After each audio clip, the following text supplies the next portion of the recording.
Hi guys, what's going on, and welcome back to another episode of New World. So, we've actually had the developer diary released in the actual video form. I kind of wasn't expecting it to come today, to be honest. It caught me a bit off guard. But I thought I just wanted to very quickly have a quick look through it. It's only quite a short video, marginally disappointing. I was kind of hoping it was going to be a bit longer than this. There are a few little bits we can learn from it, and there's a little interesting bit at the end.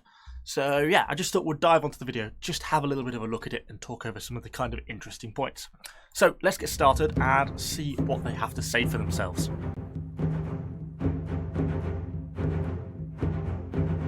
There's the second of these video dev diaries. I do love the graphics, it looks awesome. What awaits players when they first land on Eternum is a new discovery of a new world. When you first arrive on Eternum, you're going to be kind of at ground zero. Your ship has crashed. There's nobody around who's on your side. Pretty soon, you're going to start to meet other players, and you're going to start to understand that life on Eternum is very much a band together or die alone situation. So that's at least a good start. I think a lot of the problems that the game has been having with some of the information they've given out since some of the changes we've had around PvP and stuff is that it's kind of going softer and softer as a game, sort of moving away from some of the more hardcore elements. It doesn't really give any details whether that's still the case or not, but at least they're talking about it being kind of, you're thrown in there with nothing. You have to work with other people to be able to survive. That's really what I think a lot of people want, and at least, even if it doesn't necessarily be that well implemented, at least that's still kind of in the back of their minds that hopefully they're going to keep sort of pushing that agenda of this sort of fairly hardcore survivalist type game, because I think that's what a lot of people have been feeling they've been moving away from recently. When we created Eternum, we wanted to design and create a vast, explorable world. Players will quickly realize that nothing ever really dies in this island. No soul can leave the body. It is the magical resource this game that does just look grants amazing. I the love the power of landscapes. immortality, and it is called Azoth.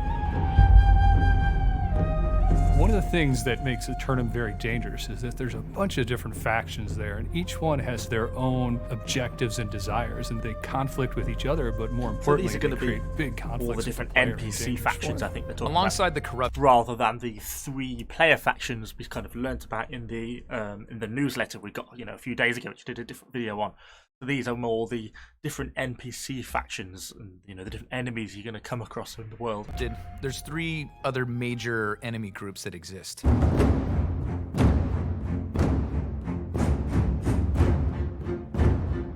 The Lost are the sort of soulless wretches of our game. They're people who have eternal life but have it without a soul, and as you learn, that is not a pleasant fate. They're stuck in this sort of Sure it's not. half-death state because they've died in some horrific way. These are the undead, the sailors who zombies, have the crash landed on classic. this island and sort of washed ashore here. They're the ghouls, the undead versions in our game. Okay, so they're quite a classic bad guy then, if you want. There's as he says, the zombie, the undead, the ghouls. It's kind of what you would expect from sort of an undead faction. Going to be kind of interesting. Obviously, they're going to be probably more in the swamps in that sort of area. Around you can see sort of the abandoned houses, the dead trees in the background. I think that's what we're going to be expecting. Kind of interesting then. So these are just going to be sort of the people getting in your way in the open world to try and harvest resources, etc.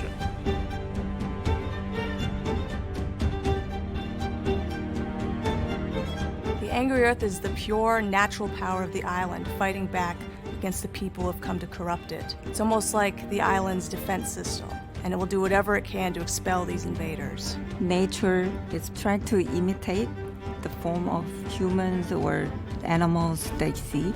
And some are like more humanoid, Okay, but so there's these are other obviously the ones much that are more more of like natural elements. a That's constructed kinda cool. monstrosity. They mask themselves in order to fight back from what they consider is an infection. Okay, so this is obviously, we've got the 2 parts. So we've got the undead, next we're moving on to the much more natural elements. And not surprising, I guess this is kind of like one of the counterbalances. So these are supposed to be the island's defense. So this is the will of the Eternum itself, I guess, then actually fighting back rather than any sort of specific faction. This is kind of the island itself. I guess this is going to feel like a lot of bows. You would expect sort of a bit of an elven influence, which I think we kind of see. So quite a few of the units that actually have bows and stuff like that. It's going to be kind of an interesting faction, although they do look still, for a nature type faction, they look quite sinister. I mean, look at this guy. Did all his branches sticking off his legs. They've got some really cool NPC design going on, so it's still kind of an interesting faction. I wish we could kind of learn a little bit more about how we're going to interact with them, though. Are they going to sort of always attack on sight? Are they always going to try and kill? Same with the undead. I guess we can expect them to, but I wonder if there's going to be any interaction with these guys beyond trying to kill each other.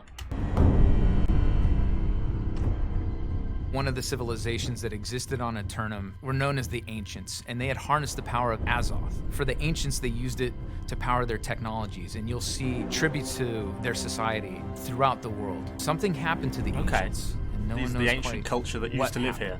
The remains of their civilization are there, and their secrets are there. I don't know if it's just me. Does anyone else get like really reminded of the aliens from the Elder Scrolls series? This is kind of like the old ruins that you used to go and explore in Oblivion. It's kind of what it feels a lot like to me. I keep expecting to go and find those alien stones upon plinths if you go into these ruins. That's kind of what it feels a lot like. For you to discover. Getting Elder Scroll vibes. Okay, so this must be the Corrupted then. In Eternum, the world fights back through the Corrupted. So the Corrupted notice the player, they notice them getting stronger and building up their settlements, and then they fight back. They might blockade a road. See, keeping the Elder Scroll themes. Oblivion Gate, Oblivion Gate. that's the vibes that I'm getting here. See, these are all the Daedra, I reckon. Have the a Corrupted summoning portal, which portals lots of enemies of their type into the they player's are area. portals as well. You They can do take summon one of the enemies to us. territories on Eternum. You can ultimately grow your town to the point where not only the monsters in the woods want to take it from you, but other players as well. And when we have these massive wars over these territories, it's Okay, so we're talking about pretty territory special. war now. Oh, it's actual gameplay. Oh wow, okay, that's interesting.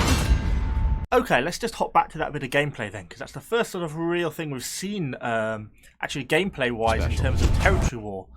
So, looking at it initially, this is obviously some of the fortification sieges. This must be the 50v50 fights that we've kind of learned a fair bit about, or we've been told a little bit about. This is going to be where you sort of fight to either hold your land or to take your land from an enemy faction that you want to attack.